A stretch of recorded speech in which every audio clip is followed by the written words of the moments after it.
Good evening and welcome to Talking Devils podcast on Talking the Devils, brought to you by talkingthedevils.co.uk. It's me, Reece, filling in for Keane, joined by Phil.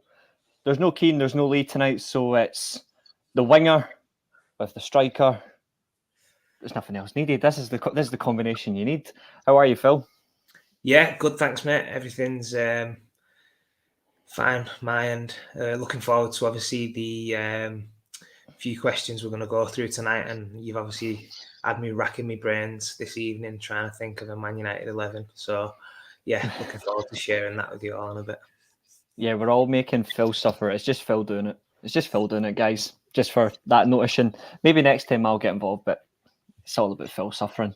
But obviously, we're going to start with the most important topic, and that was the Youth Cup final. Being a former Man United youth player as well, what was your overall thoughts on the final? Like, just from the general performance, the atmosphere, and getting to see the trophy being lifted. How did it make you feel?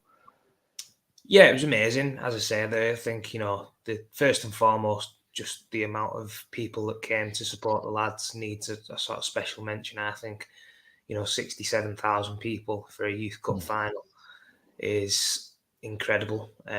You probably wouldn't get, that kind of support at any other clubs, I don't think, across Europe and certainly not in England. So, yeah, special mention to the fans there just before we get started. I think that was incredible.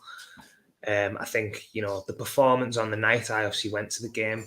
I thought it was, it wasn't necessarily a great performance. I think there was things that, the lads probably felt like they could have done a little bit better. But I think, in a final, it's all about winning. And inevitably that is exactly what they did. I thought there was some really good performances from certain individuals. And I just feel as though, as I said, the emotions of having played in front of such a big crowd, a lot of the lads dealt with that really well. And hopefully that'll be a springboard now for them. And some of them will get their opportunities in the first team. I'm hoping against Crystal Palace, some of them guys might get a little run out because I think they deserve it after, the season they've had. And, why not? We've got nothing to lose. So looking forward to seeing what the future holds for a few of them. I agree. I was going to ask you who stood out for you, but one thing's for sure is we do have a couple of comments in first. I'm just going to bring up first. One I actually do agree with. I think you will as well. Jim James saying never a pen, but good result for the lads. For me, I agree. I thought it was on the edge. I thought it was outside the edge of the box. For me, I thought it was a free kick. I'm going to get your thoughts on that one in a second. But yeah, good result for the lads. Hella live from Norway. What an incredible night for the guys, winning in front of a full house Old Trafford. Evening, gents, by the way. Good evening to you. And of course, Gaynor. It was nice to have something to celebrate. I'm going to say in the limit, it was the best performance at Old Trafford all season. That sums up for me. I mean, it was a final.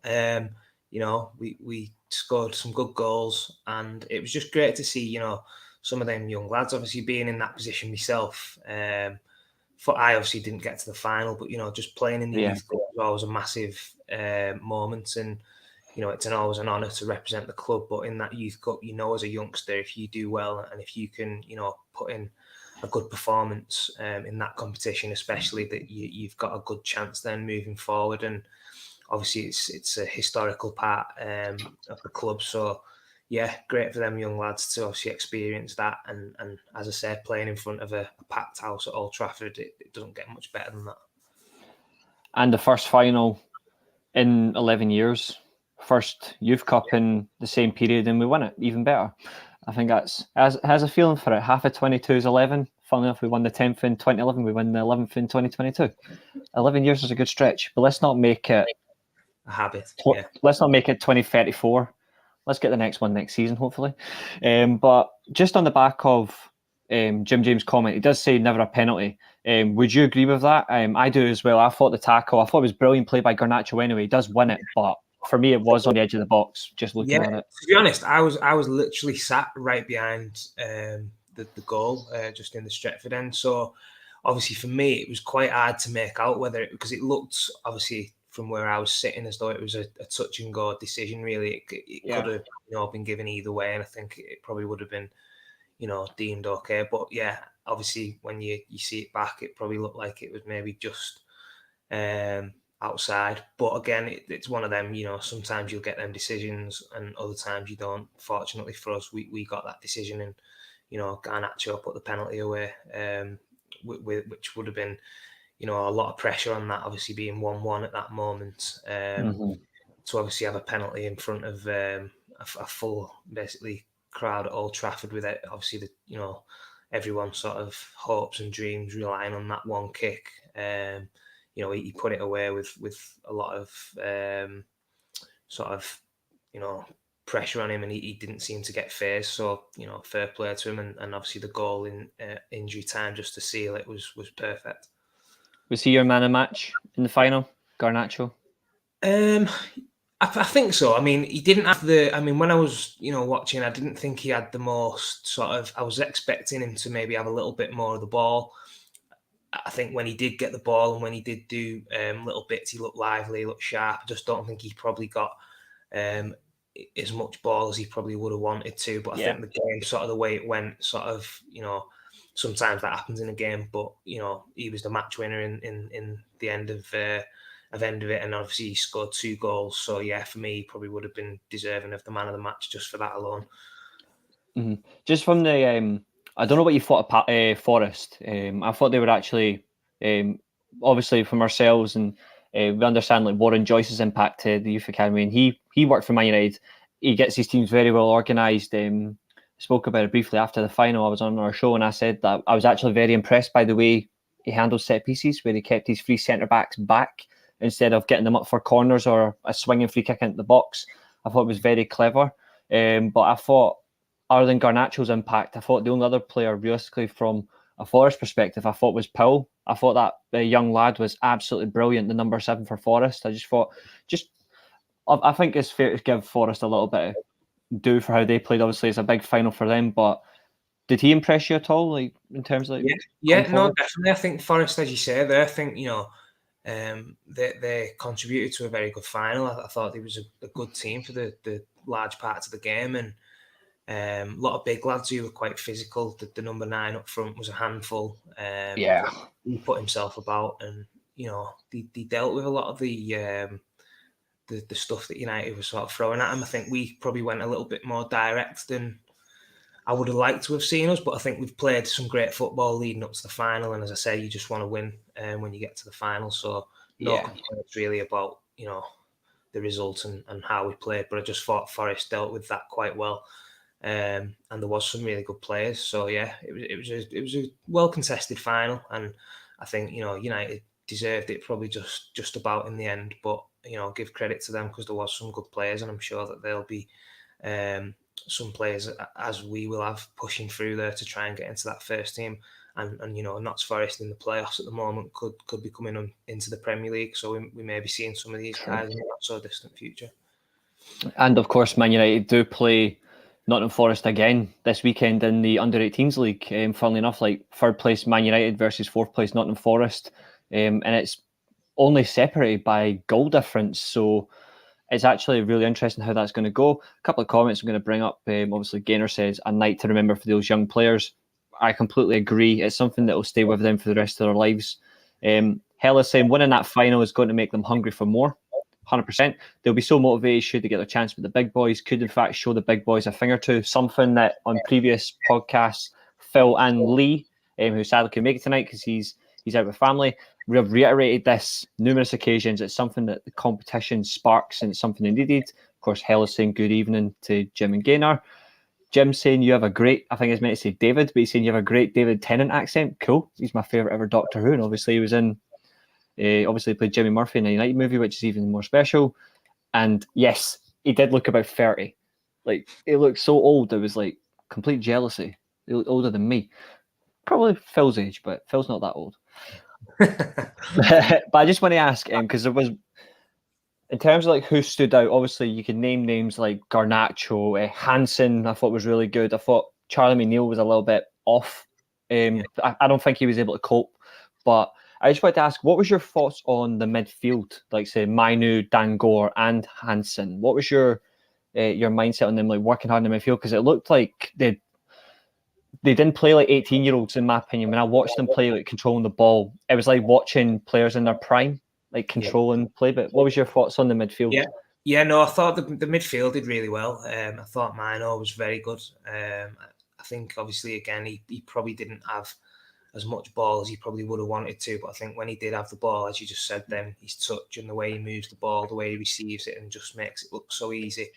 I thought he was very good. But I think again a lot of that will come down to playing on a pitch like Old Trafford. I think obviously when you see the surface on there, it's like a carpet, and I think there's no excuses for having a bad touch or not being able to play on that. So I think a lot of the lads will have just been relishing the opportunity to sort of play on there in front of a packed crowd, and you don't need to get yourself motivated to play in a game like that. It's such a big occasion. And I think all the lads did themselves proud.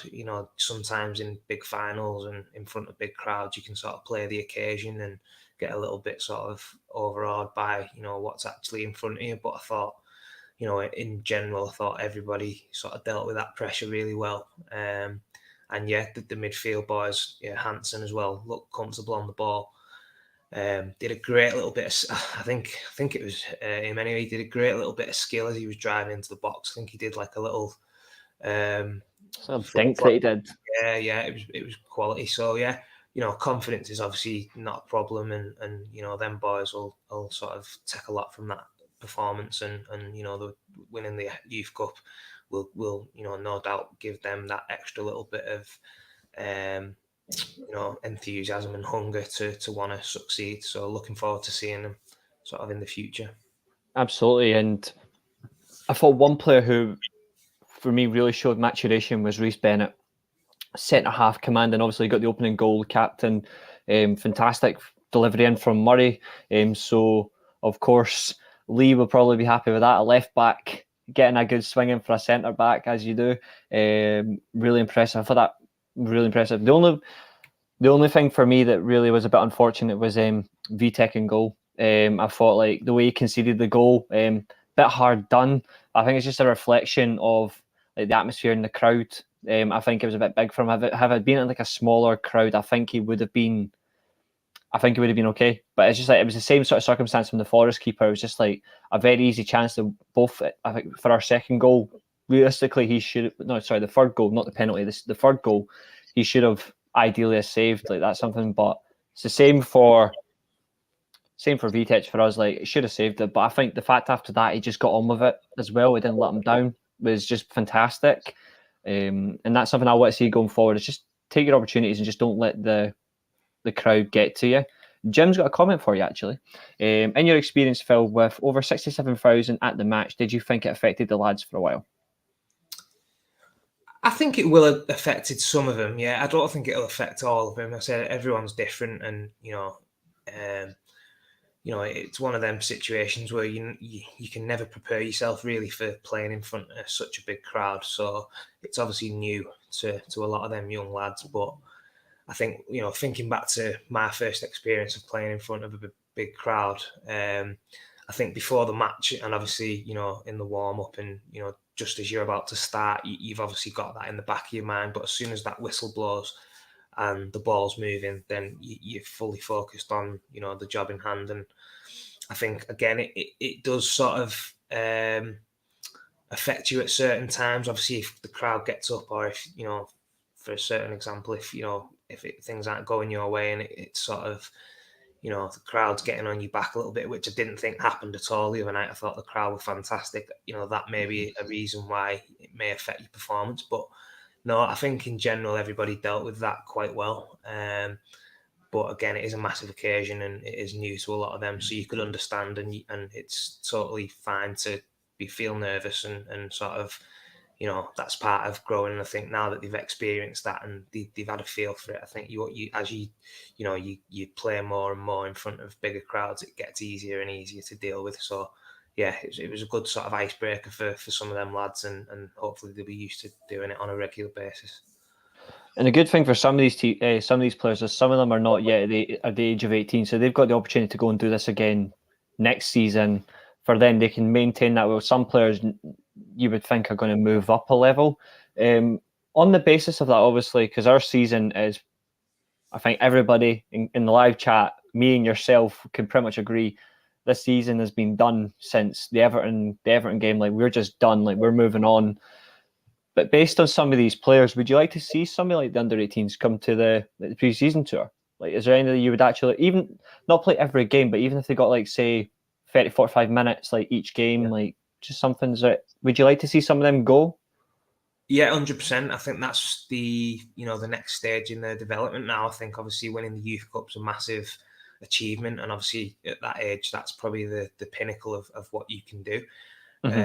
But then I think now, obviously, off the back of that, and sort of some of them players who's had a little bit of a taste of it, the likes of Garnacho and people like that, who's been involved and on the bench and, come on off the bench. I think some of them now are more than worthy, really, of getting on that pre-season tour. There's no harm in having a look at some of these lads in pre-season, giving them a run out in pre-season and just see what they're about. And I think obviously when you do make that step up and you're playing and you're training with some of these first team players, it brings you on as a player.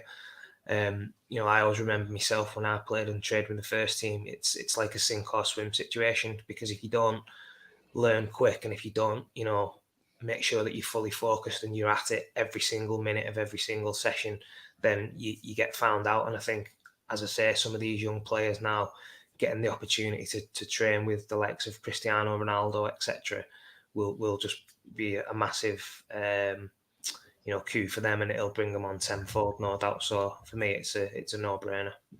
Yeah, and I'm hoping that some of them will move up to, like, if they do come along with the first team, like, for the pre-season tour, it'd be great for that reflection. But I also want to see them move up to the under-23s first. I don't want to see them just get, like, I know some people are hoping like Garnacho gets straight into the first team, like, from next season. As much as I would like that, I want him to go to the under-23s first. I want him just to mature the right way. I still think he's got a lot to learn, and I think if you just put him into the first team now, it could kill him. It could kill his career, and I don't want that to happen. Same with Kobe Manu if he comes up, or Sam Maver. They're three players in particular that I really want to see.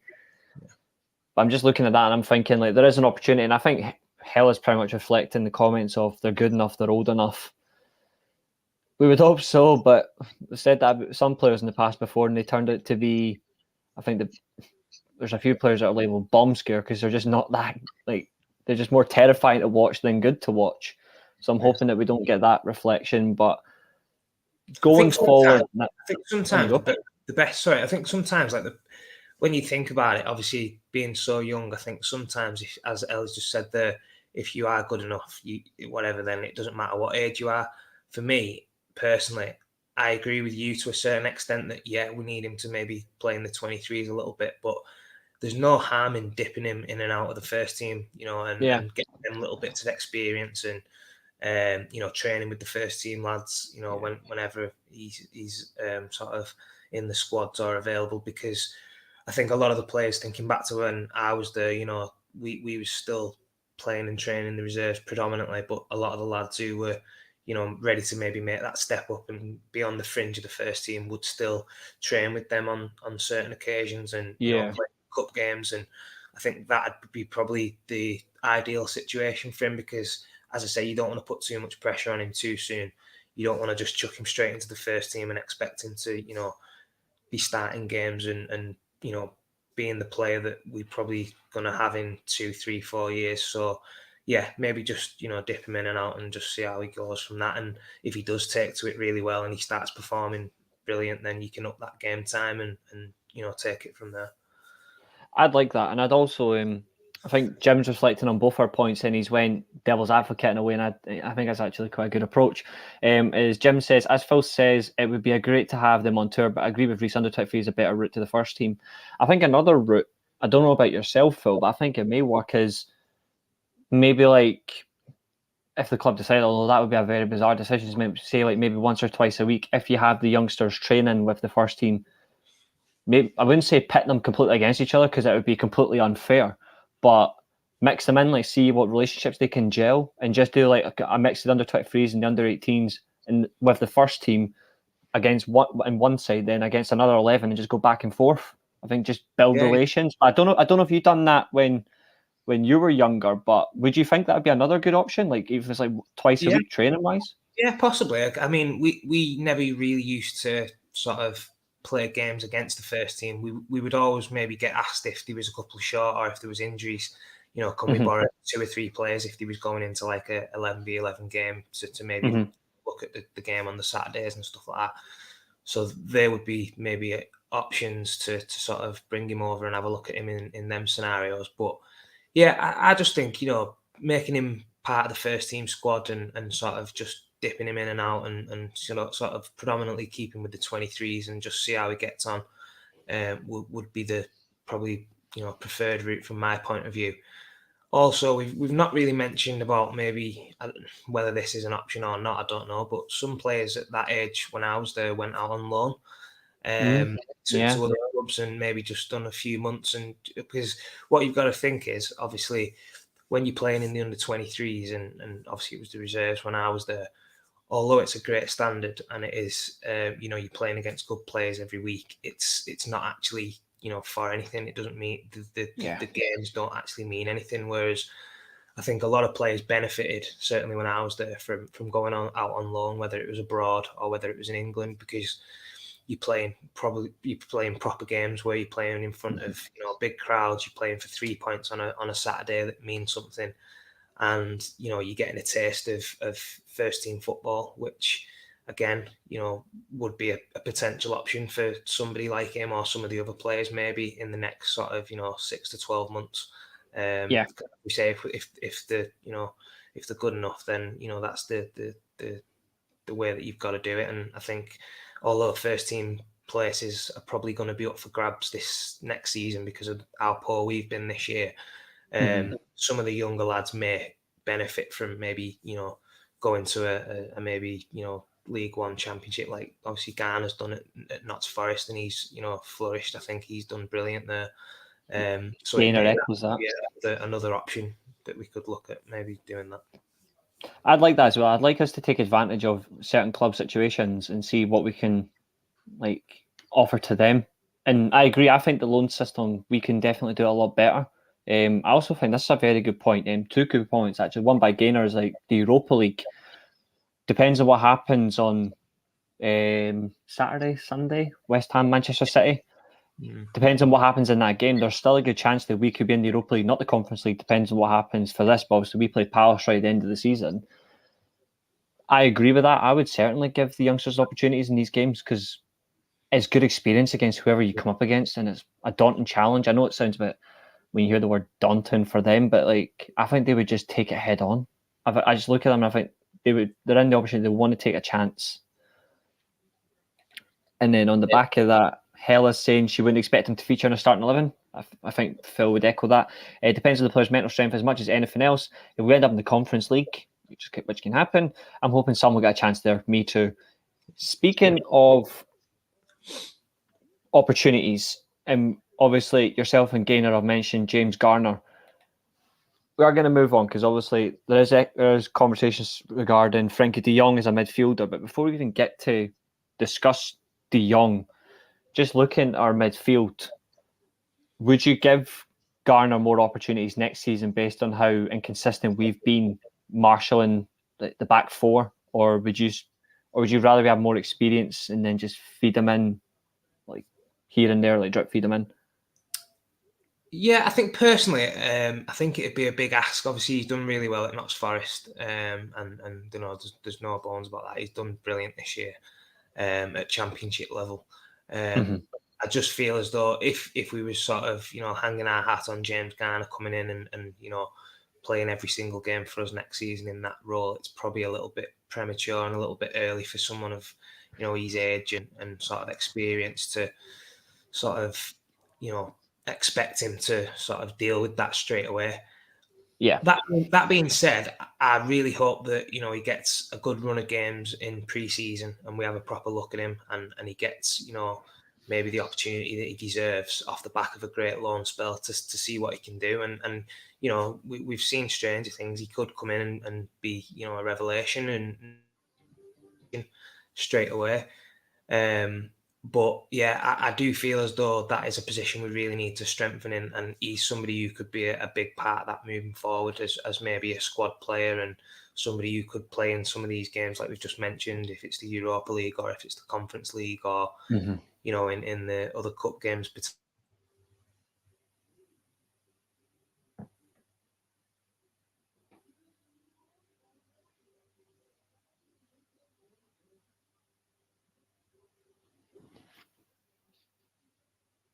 Don't know if Phil's frozen. I'm hope he hasn't frozen. You still there, Phil?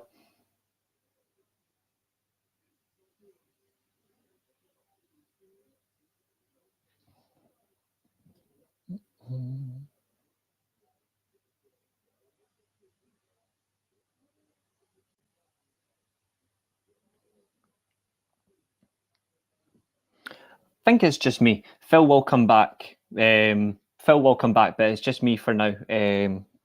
Unfortunate circumstance might just be Wi-Fi connections. Gaynor, I do agree with your comment. Oh, here he is. He's back.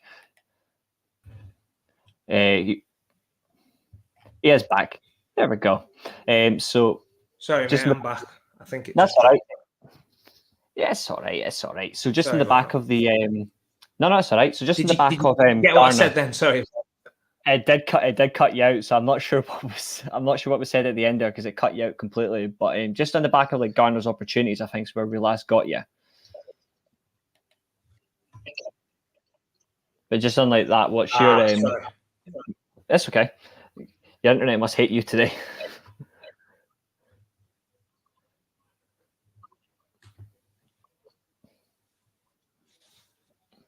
Okay. You all good now?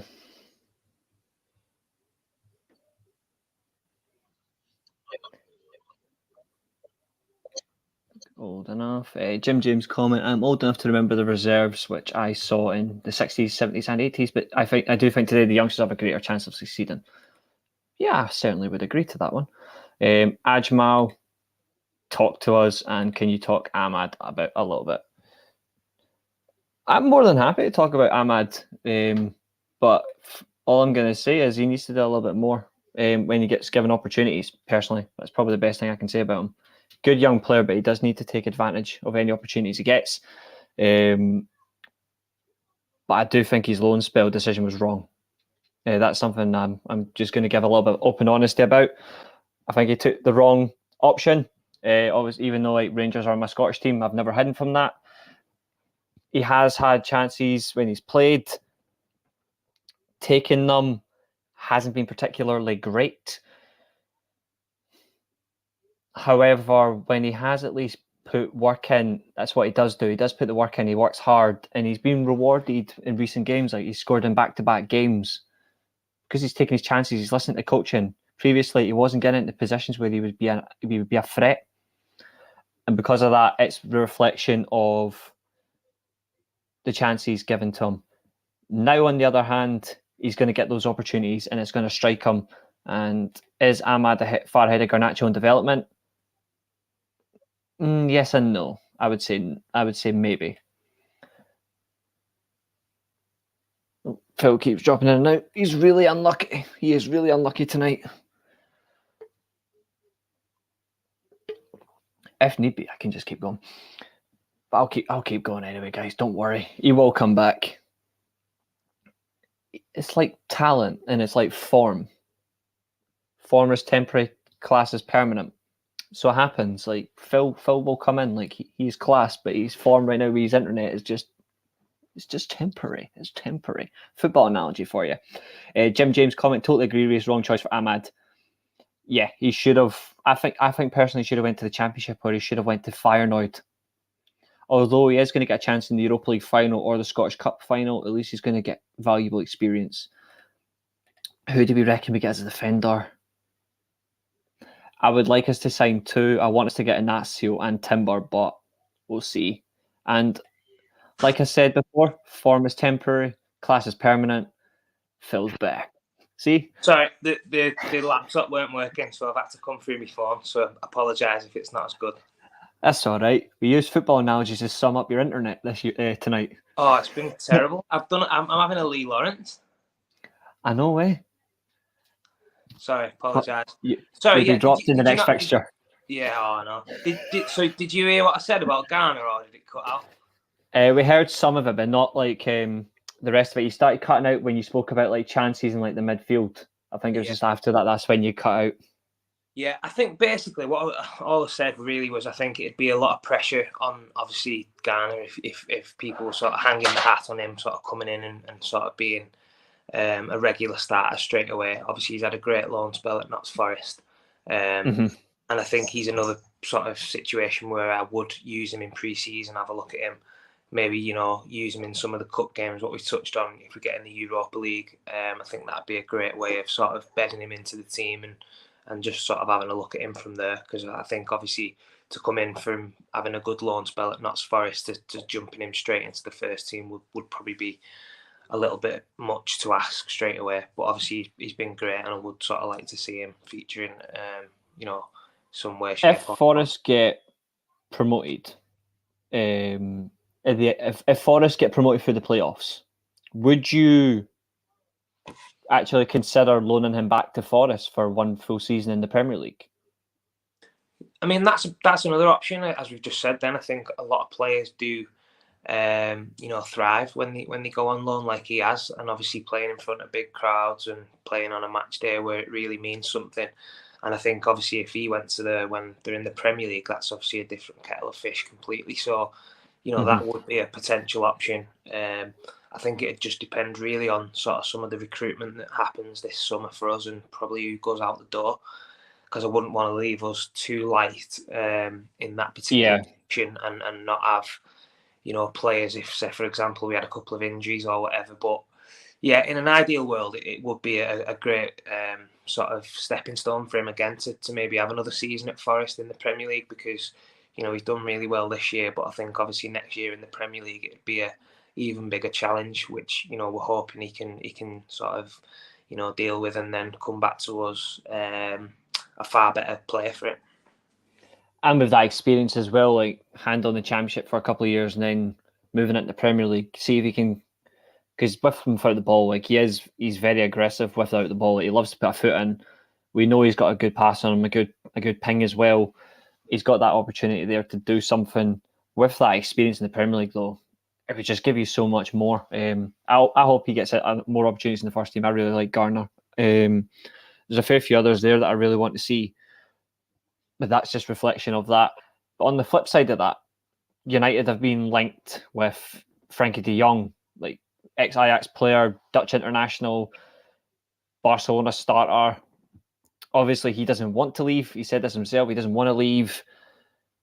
But push comes to shove, if Barcelona do want to sell, then he'll move on. What's your thoughts on this? And as a player, obviously, with the likes of Pogba potentially going, Matic has said he's leaving, Mata's going.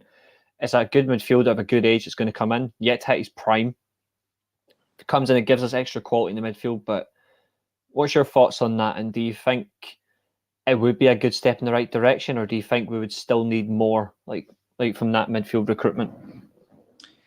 Yeah, I mean, I like Frenkie De Jong. I think he's the type of player that we would and should really be looking to bring into the club. I think, as you just said, then he's probably at the right age where you're going to get quite a few seasons out of him. For me, I do think though, even if he did come in, we probably still would need to sort of strengthen in that midfield area. I think he's a great player. Obviously, technically very good. I think obviously Ten Hag will know a lot more about him, and would probably be a sort of player that he would look at getting his philosophy sort of straight into. So yeah, I think it's a positive if we do sign him. I do like him. I think he's got a lot of good attributes. The only doubts I would have maybe for somebody like him is obviously we've seen it with Van der Beek. Obviously he came in and we had sort of high expectations from him. And I agree. Whether it's just the the physical demands of the Premier League, or whether it's going to maybe take time for him to adapt to this sort of style of English football. Is it a bit of a gamble? Probably, but we know there's a player in there. You've just got to hope that he can sort of hit the ground running like we've seen other players do. Unfortunately, the ones that we've sort of signed in recent times have struggled. So yeah, it's obviously, up for debate, and we just have to wait and see. But I do like the player, and I think he would definitely add to the squad and give us that bit more quality in the midfield. Absolutely. And I think one good comment that's actually just come in, I think that's actually really reflective, is from Hella, saying, I'm really weary about taking a player who doesn't want to come if he has a choice. I actually agree. It gives, as much as I would like him to come in, it gives me an Angel Di Maria type point of view. Like, fantastic player for Real Madrid, man of the match in that Champions League final against Atletico. But he didn't want to come here. He wanted to go to PSG, and eventually, after a really horrific year, through some fault of his own, through some that wasn't his fault, like the burglary and all that, like that happened to him, he wanted to get out as soon as possible, and it does give me that vibe as well. So I do agree. And would you be on the same point of view, Phil? That's a very good point. I do actually feel as though we have sort of signed players in the past, and sort of a lot of players maybe have just signed because of the money, and it's not really because they wanted to come to the club and play for Man United and understand what it means to sort of play for such a big club.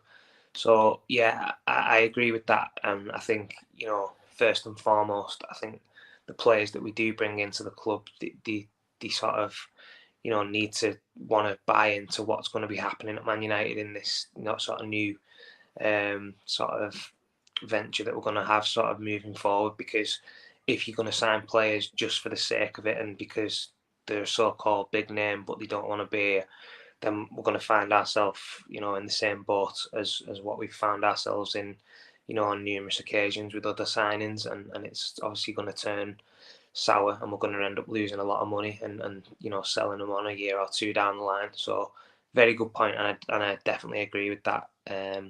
So yeah, that's my take on that. And just based on like the summer with the potential outgoings, just in terms of like strengthening, where do you, apart from midfield, because we've spoken about that, where do you see your key areas that United have got to get right in the summer? Like where would you like highlight as like key areas? I think the main two, other than obviously the midfield that we've been crying out for, I think the full-backs are a key position where, when you look at the big teams in our league, Liverpool and City, the best players are probably a lot, apart from obviously, your Salahs and De Bruyne's and people like that, it's the full-backs, because the way the game's changed now, they're the ones that, are creating all the chances, they're the ones that are driving forward and, putting them balls into the box for your strikers to finish. And I just feel as though we're miles behind that. In terms of attacking wise, we haven't got wingers really who get, in fact, more than enough crosses into the box for our strikers. When we do get in them positions, we don't put balls in with quality, or we turn back and we play safe. And then on the flip side of that, other than probably Wan-Bissaka, I think they're all defensively not good enough. Yeah. So that's a key position for me. I think we need to get nailed, and then probably you'd think another striker. Obviously, Cristiano's been amazing this season, but you can't rely on a 37-year-old striker to be playing every single game in every single competition. So I think we definitely need somebody else to sort of take a bit of the workload off him, and just sort of help, because a lot of the goals this year have obviously come through Cristiano. And other than that, you probably look down the list of who else has scored. It's probably Bruno, and then a couple of goals here and there from whoever else, which isn't good enough. When you look at other teams, they've got 2 and 3 players who are getting double figures and nearly 15, 20 goals, which is what you need to be challenging.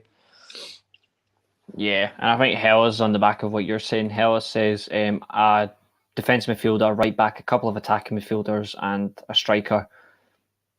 I would agree to that. I would agree to that. Speaking of like, not just about summer business, but obviously like changing direction. Like United,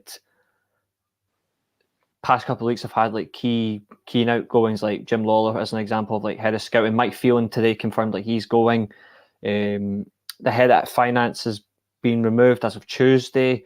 John Murtough and Richard Arnold are being cold and ruthless with their decisions about where they're. And obviously, Richard Arnold wants to have head of departments, and he's labelled John Murtough as a key within United, and just that change of direction. Obviously, there's the shares brought in from Ariel under Jim Ratcliffe, but just, are you liking this right now, like the swift action by Arnold, like committing to his word, saying that he's going to be committed to the club? Obviously, like the sporting side, he's leaving it to the right people, and obviously Murtaugh's making his decisions. Are you happy with this, and do you want to see more being done? Yeah, I'm fully behind it. I think obviously it's been clear from sort of the outset that we've sort of had a lot of positions within the club and in the background that haven't been doing a good enough job, and I feel as though, you know, it's probably been left to sort of linger far further than we would have wanted it to. But obviously now it's been identified, and you know, we're making these changes. I think it's only going to be for the better.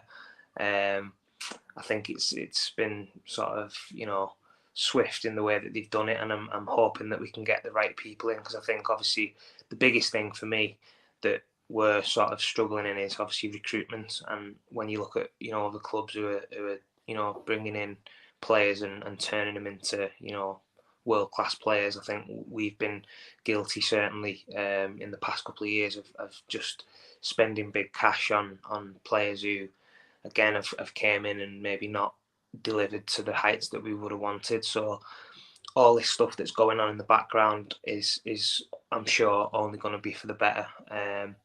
And yeah, if we can get a little bit more savvy in the markets and stuff, then, you know, hopefully the future is going to be bright. I agree. Obviously, there's one other person who's actually confirmed he's coming back to the club, which is great. But I just want to get Hell's comment in first, saying, I don't think Ten Hag would have taken the job unless these changes were made.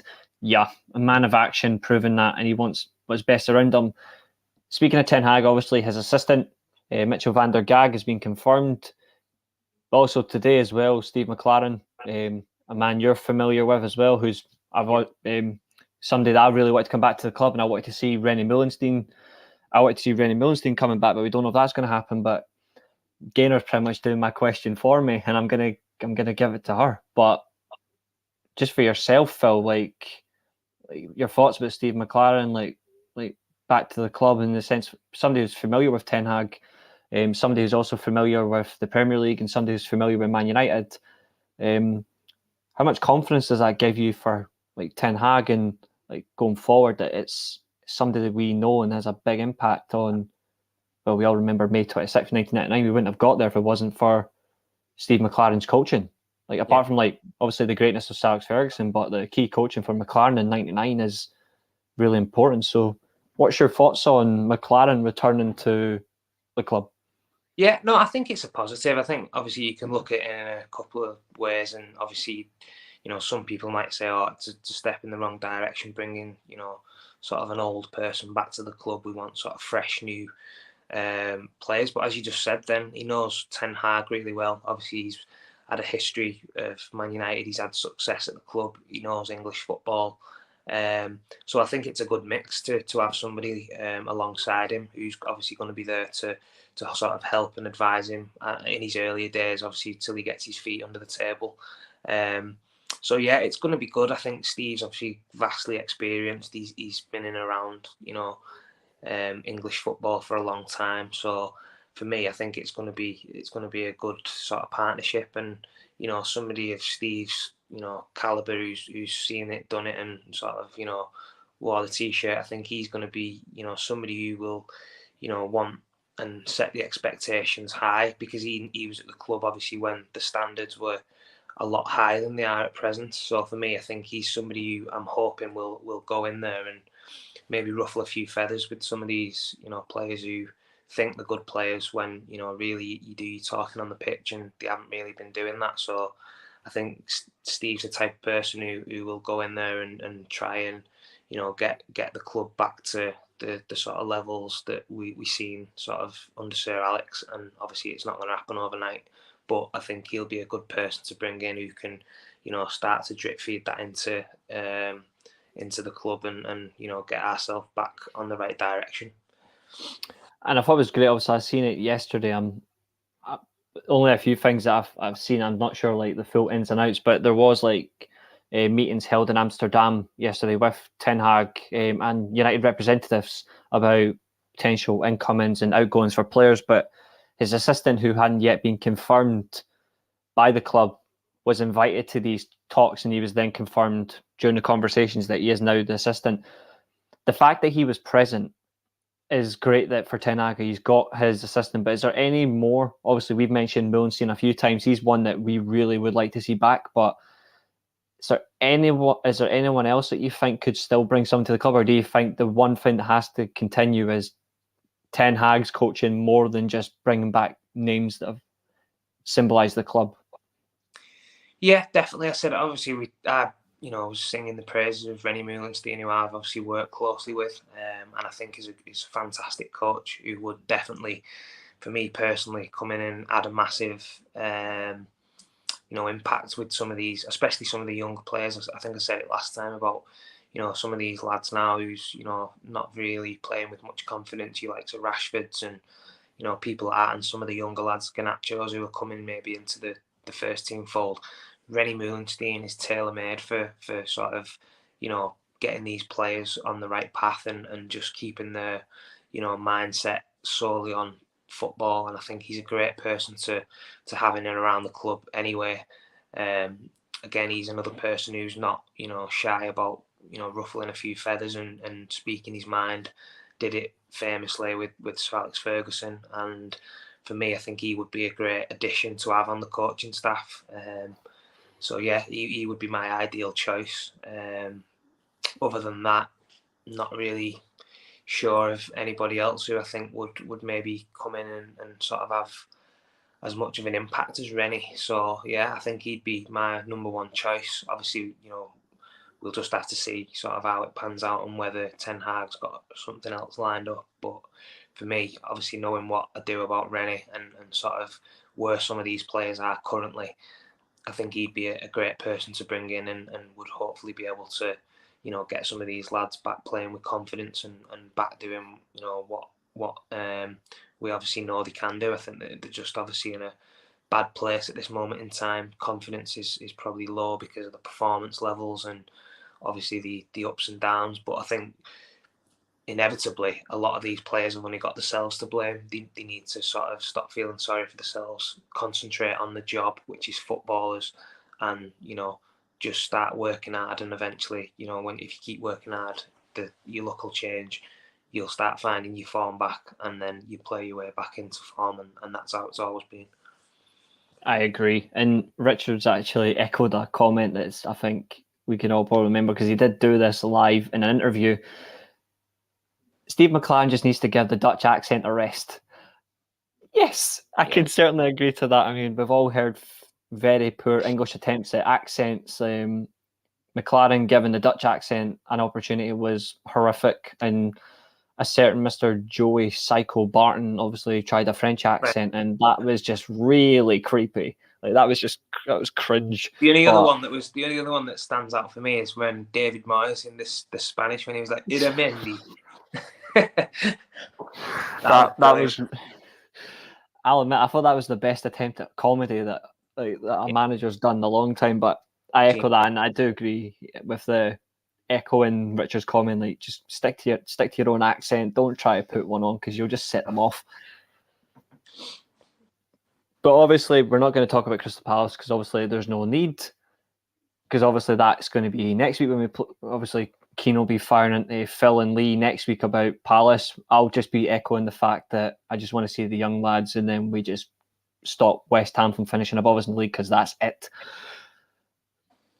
But on the grounds of next week, not going to ask you a lineup prediction, but if you were in charge of the United team against Palace next week, just how many youth players would you want to would you include or hope to see? You don't have to discuss lineups, but say you had the choice of 3 or 4 or X amount. How many would you actually want to see against Palace in the last game of the season? I'd want to see at least half a dozen myself personally. Mm-hmm. I think not so much starting, but just I'd take some of the lads and I'd make sure I'd give them a little bit of a taste, and maybe last half an hour, or depending on how the game's going, give them a little run out. I think I would, if it was me, I'd start a couple, most certainly. I'd give a couple of them a start, 2 or 3, and I'd have 2 or 3 on the bench, and I'd try and give maybe a couple of debuts, or at least give them a bit of a run out. Because for me, I think, off the back of the Youth Cup and, some of the lads who's had a great season in the 23s, Fernandez, who obviously got the Player of the Year, I think, them kind of players, they deserve that little, bit of a acknowledgement to say, yeah, well done, you've had a great season. Obviously, we've not got nothing to play for, so, as a little bit of a sort of, tap your hat, give yourself a game and just see how they go. We've got nothing to lose. And for me, we could unearth a few diamonds. And if you do that, you could end up saving yourself, 50, 60 million pound, where you've got players that are who's ready to maybe step up. And you could maybe ease them into the team with, other players, rather than having to go out and spend, massive amounts of money on players when we've got lads who's ready and waiting on the conveyor belt. So yeah absolutely. Just back on the one comment, he's actually decided not to do a lol. He's actually said it in full words. Richard saying Barton's French accent was laugh out loud. Yep. And just in the back of this one, it's West Ham play Man City, then West Ham play Brentford. No, they play Brighton. We play Palace. Their last game of the season is in the Amex Stadium. West Ham. I think if they lose, they probably will. If they lose to City, they'll be well up for Brighton. But I think Brighton will actually nick a result from them. I think Brighton will do us a favour and we'll get the Europa League. I hope so anyway, because we cannot lose to Palace. If we do, we're going to be in that Conference League, and even though it's a European competition, I don't want to be in there. But that's just personal point of view. We've all got to that point now where we will be wrapping up the show very soon. However, this is Keane's request, so we're going to do it right now. Phil was asked, and if you're on Twitter or if you read the description as well, Phil's been asked to do his favourite Manchester United 11 with a twist. There's 11 people watching. There are some on Facebook as well. Get yours involved as well if you want. This is going to be really good. 10 people on YouTube, 1 on Facebook. Get involved in the channel as much as you can. Come over here, YouTube, drop a like, subscribe to Talk of the Devils. Look at talkofthedevils.co.uk. But Phil was asked to give his favourite Manchester United 11. But the twist was it had to be 100 appearances or less. We're going to see what he's got, because this is going to be very inventive, but it cannot be any more than 100 Manchester United appearances. So, Mr. Marsh, over to you. Okay, so I obviously got home from work today from a message from Keane with this request. So obviously didn't have much time really to sort of analyse it in as much detail as I probably would have done. But when I did look at the list of obviously players who had played less than 100 appearances, a few jumped out at me straight away. Who was shoo-ins definitely for sort of my team. Others were a little bit more tricky to sort of get in, but obviously I've got there in the end. My formation I've gone for is 4-3-3. Excellent. So yeah, I've gone for a 4-3-3. Starting off with the keeper, initially I was inclined to put Dean Henderson in there, just off the basis that I really like Dean Henderson. I think he's a great keeper, and I think he's going to have a big future at the club moving forward. Obviously after De Gea leaves, whenever that may be. Yeah. But I actually went for Tim Howard, just because obviously I played a lot of games with Tim Howard. Obviously being at the club at that time, he weren't always starting, because obviously we had Edwin and other keepers at that time who were playing, I think. So I played a lot of games with him in the reserves, obviously got to know him on a personal level. And I think when he did get his opportunities in the first team, he sort of, did really well in the main. So I went for Tim Howard. The only downside to Tim Howard, which I actually still laugh about sometimes, is Portal. You may have remembered this, Reece. You may or may not. We played a game in the reserves, and Tim Howard was obviously in net, and he got lobbed by the opposition keeper from a kick out of his hands, which I actually had never, I've never obviously witnessed that happen in real life. I've known keepers have scored goals in the past, but obviously this one particular game, he's kicked it out of his hands and it's just bounced off the surface. And to be honest, it was a ridiculous bounce. But to get lobbed and to get, scored from the opposition keeper was probably one of his low moments. Let's just put it that way. But yeah, I went for Tim Howard just because I think he was a really good keeper. For anyone that doesn't know what Phil's talking about, sorry, Tim, but that video is actually on YouTube. So after this, jump on YouTube, type in Tim Howard lobbed. It is actually on YouTube. So yeah. Well, yeah. So and then obviously I was thinking about it the other day, and then this season the team I obviously play for, it happened to our goalkeeper this year, so it must happen more often than you'd probably think. So yeah. Moving swiftly on. Your back four, please. Back four. Okay, so this right back position probably gave me the biggest headache. I was obviously thinking Raphael, but he just played slightly more than 100. I think it was 109. He would have been, the perfect candidate for that position. But unfortunately, he'd played slightly more than the required games. So I had to go for his twin brother, Fabio. I think I was under the impression he'd played left back, but Keane quite abruptly corrected me that he did have a stint at right back. So yeah, I went for Fabio. I think he was obviously very solid. Probably not as good as Raphael in terms of his time at Man United, but nevertheless, he was a very good player. And again, somebody who I was lucky enough to have played with and was a good friend too. So yeah, Fabio's going to go in at right back for me. Good choice.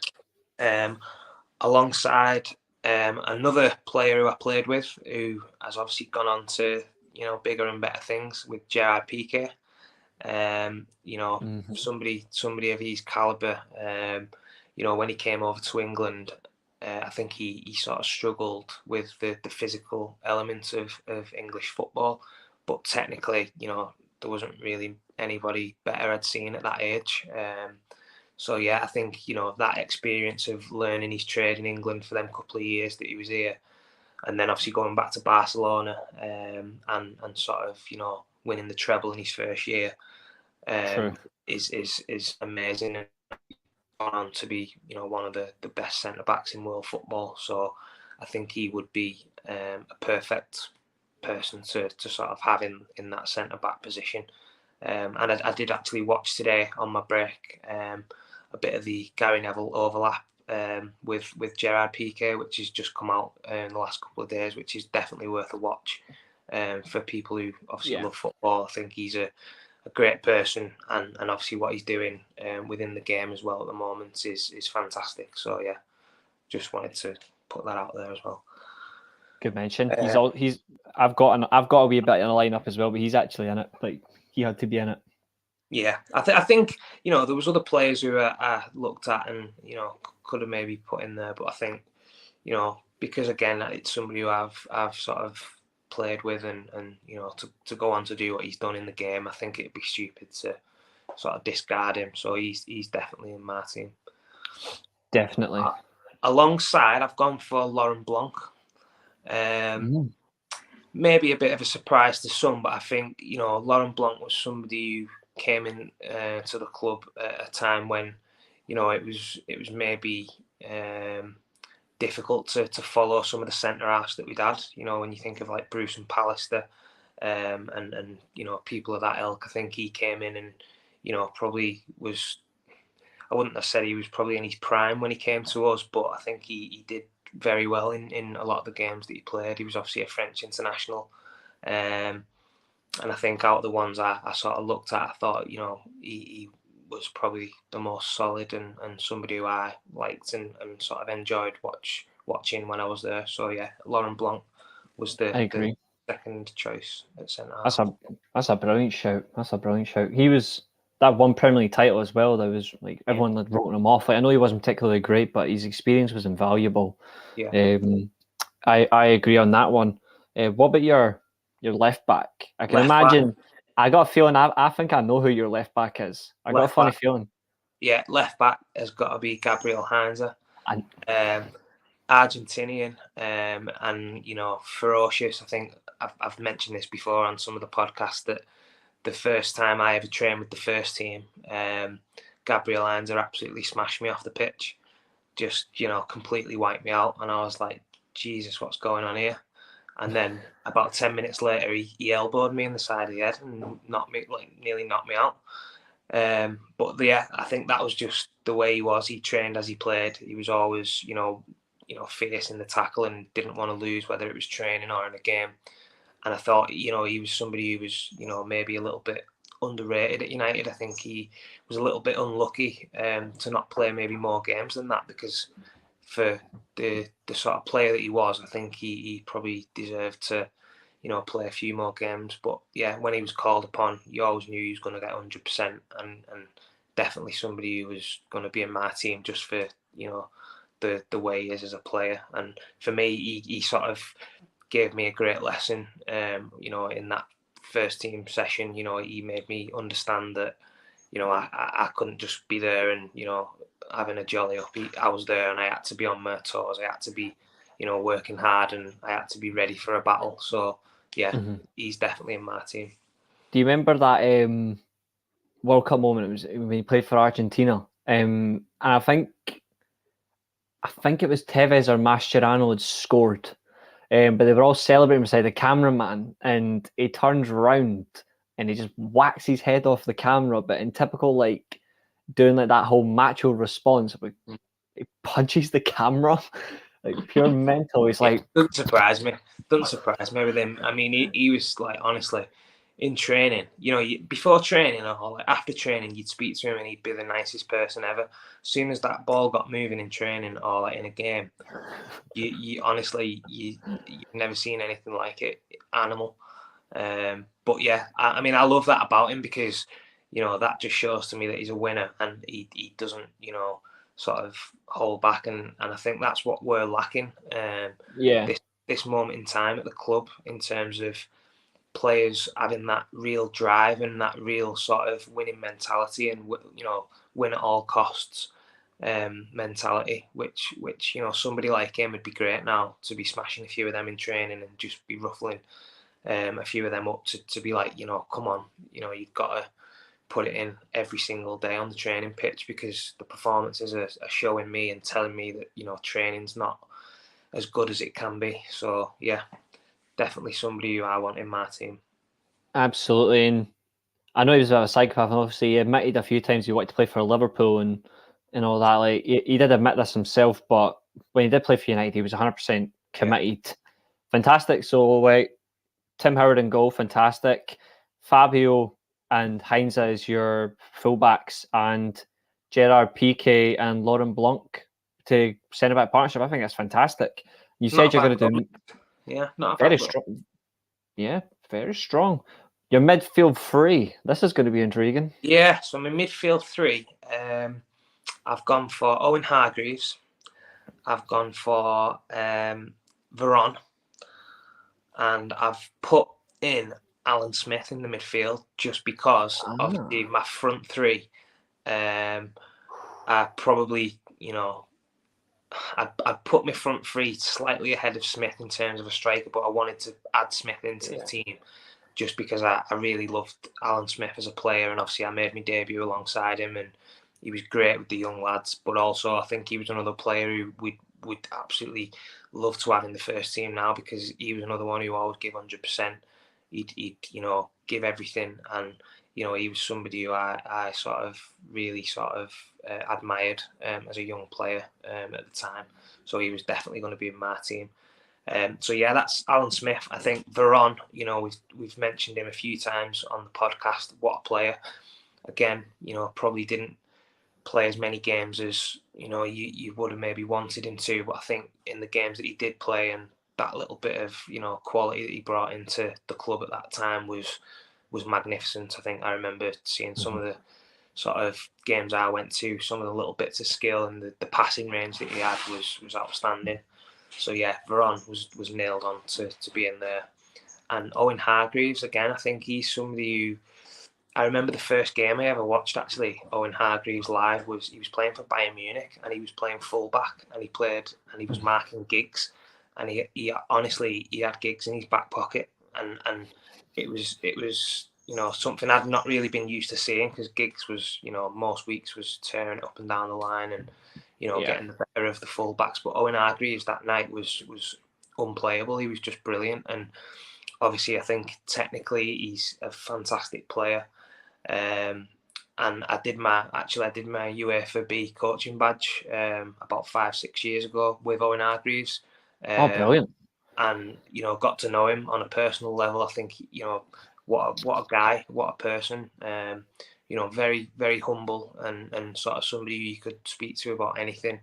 Hmm. So yeah, for me, I think he was somebody who I would love in my team, because he's not only a great player, had obviously a lot of injuries and stuff towards the end of his career, which maybe you know hindered him, and sort of didn't make him end his career as he would have wanted to. But for me, yeah, definitely a person who I'd love to have in my team.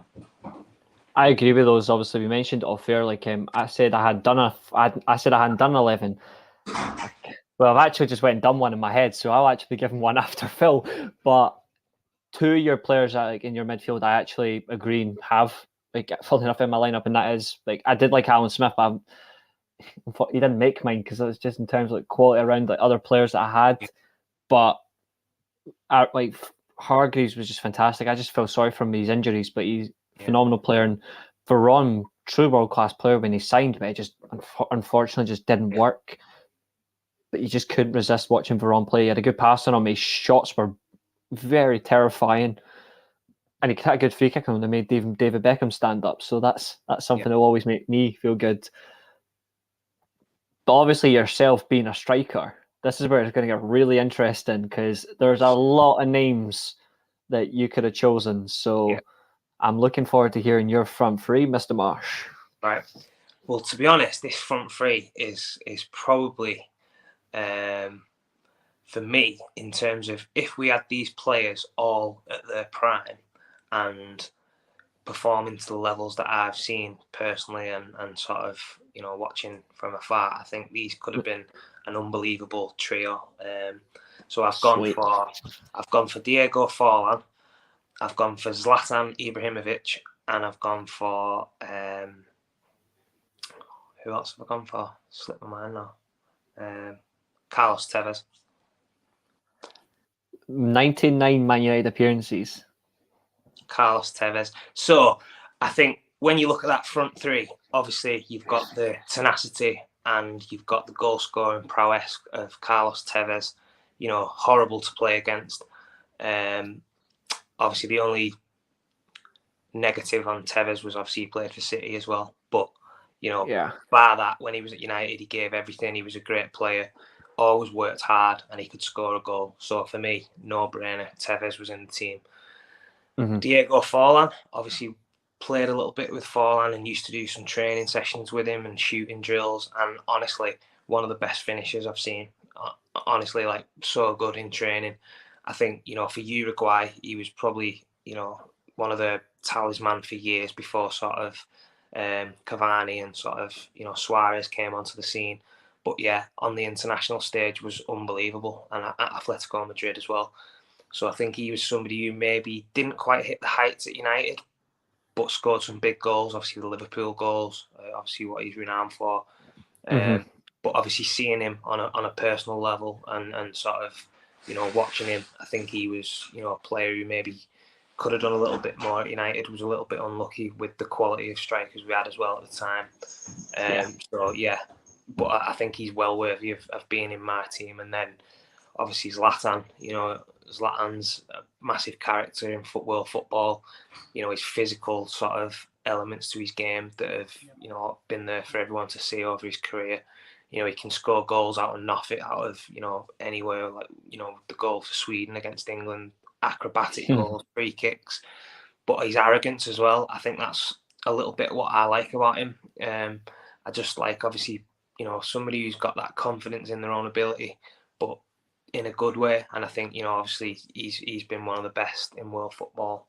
And again, another striker who can, find the back of the net with ease. So I think that front three would cause massive problems for defenders. So that's my 11.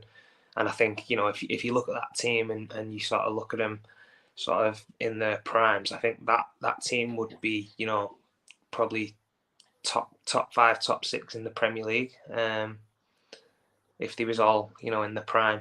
So I'm happy with that team. Definitely. And it looks like you got Gainer's approval on that one. Good side.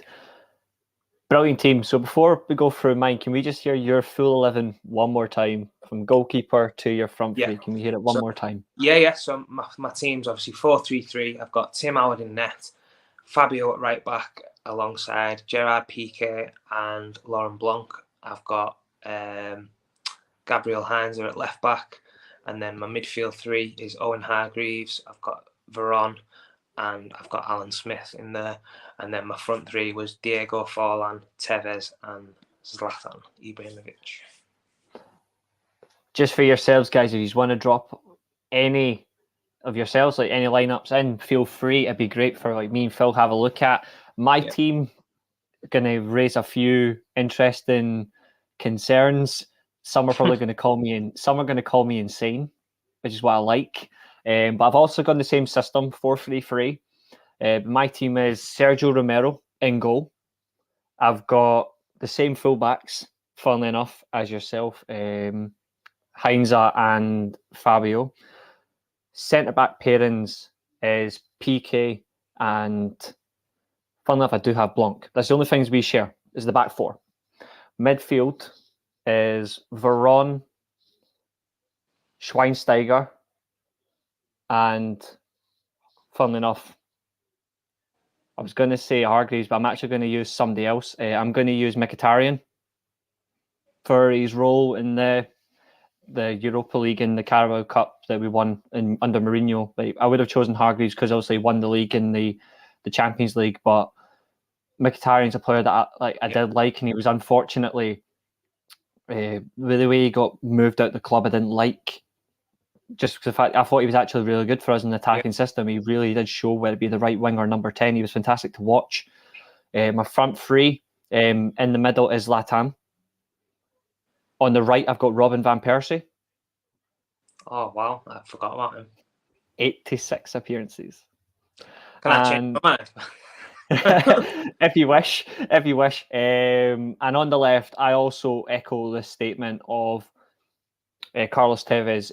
There was a few shouts I would have had in there. One, if he'd actually put more work in, I would have said Alexis Sanchez, but he didn't. If he hadn't been injured and was more contributive, I would have said Falcao, but he wasn't, so he doesn't get a mention from me, even though I did like Falcao. And funnily enough, Romelu Lukaku is another striker that we could have mentioned because his goals for us was fantastic, and also some key contributions, but there wasn't enough. But for me, I just echo the statements of Tevez. Like, even from a left winger as well, you could use him in that system. Like, whether you use a 4-3-3 or 4-4-2, you can put him in that left hand side, and you can play two up top. Van Persie, 58 goals for us in 86 appearances is fantastic, and of course, Zlatan is just Zlatan. That's all it is. Like, the greatest player to play in America, as he called himself. Like, that's what there's ego, and then there's hype. And then there's Zlatan knowing he breaks the two completely because he knows and believes in himself. So vast majority of my team, I echo this man 100%. But there's some things where I'm like, gotta shout him out a little bit. So of course I had to stick in Van Persie just to catch him. I can't believe I've missed that. I'm devastated with that because obviously if I'd have seen Van Persie, I think he'd have been probably the first name on the sheet in terms of strikers, because what he did in that couple of seasons was incredible. And obviously the goal against Aston Villa is, iconic, technically such a hard skill, and he just made it look effortless. So for me, I would definitely have had Van Persie probably in ahead of Forlan in that front three. But obviously, didn't see him, so I'm not gonna steal him from me. But he would definitely have been in that. I was looking because I was really wanting to see, like, there's one other player I wanted to put in there just for mention, because I was just cheating how much appearances he actually had, because I really wanted to include Daley Blind, but I think Blind had over 100, so That pains me. I'm Yeah, just double checking now. there was a few I Oh, obviously 90. thought Right, of. that's it. 90 appearances. Okay, I'm changing mine. I'm changing mine right now. Okay. Blind. Heinz, yeah, I'm putting Blind in there. Okay. Had 90 appearances, so I'm chucking out. Who will I chuck out for Daily Blind? Got to be Lauren Blanc, can it? Yeah, because I want to keep Heinz. Yep. By Blanc, high Blind. I'll go from sight to no Pretty sight. much the same, innit? Blanc, Blind, you know. Yeah, but good lineup. I'll take that. And obviously, straight from there, Gainer saying great team, and Hella saying luxury problem. Yeah, definitely. I was expecting. I thought Van Persie would be mentioned. I knew we spoke about Forlan. We spoke about Forlan and Veron off camera. I just had in my mind that he'd played more than 100 games. I don't know why. Probably because the amount of goals he scored in such little time was incredible. But he would have definitely been in my team. As I say, very, very, one of the best Premiership strikers we've seen. So, yeah, he would have been in there 100%. Easy. And I'll just quickly say mine 1 to 11 one more time to rival Mr. Marsh. Sergio Romero in goal. Fabio and Heinz at fullbacks. Daily Blind. And my centre back with Gerard Piqué. Midfield is my good buddy Bastian Schweinsteiger. I wish he was. Henrik Mkhitaryan and Sebastian Veron is my midfield three. And then my front three is, of course, Carlos Tevez on the left, Van Persie on the right, Zlatan Ibrahimovic right through the middle because, by God, that man is big. And I would happily give the job. I would be up for that any day of the week. But hey ho, that's our teams. If you've got any more, have a look. I've got ambitions to salvage the club, I should say. That's all I'm going to say. I can't do any more because I'd probably get insanity all over the place. But what can I say? That's my team. That's Phil's team. If you've got your own lineups, drop them in the comments at the end of the show. Yeah. Tweet us on Talk of the Devils on Twitter. Tag me, Marshman, of course. Give Keane a run for his money. We'll see what his lineup is next week when we challenge him.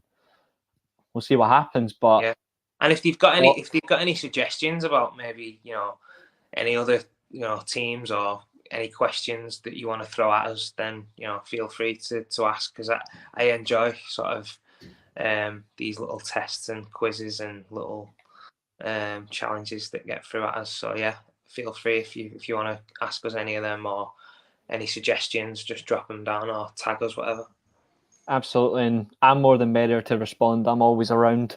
It'd be up for it. So of course, the main ambition is like United, and we all enjoy the club we support and club that we played for. It's all that matters to us. But 1 hour 18 minutes with Mr. Marsh is fantastic. Guys, enjoy the rest of your weekend. There's no United, so if there's any football on, give the rival fans hell. I support that. Comment from hell. We'll wrap up on this.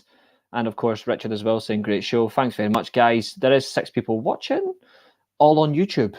Hit that like button, hit share and subscribe. Have a look at talkofthedevils.co.uk for any content. That includes Wayne Barton's fantastic articles. And of course, you've got the content throughout the week. It's really good, like match reaction shows, the podcast on the Monday with Wayne and Paul Parker. You don't want to miss out on. XYZ is literally the best description. So much great content. It's worth a watch. But for me and Mr. Marsh, it's United till we die. See you later, guys.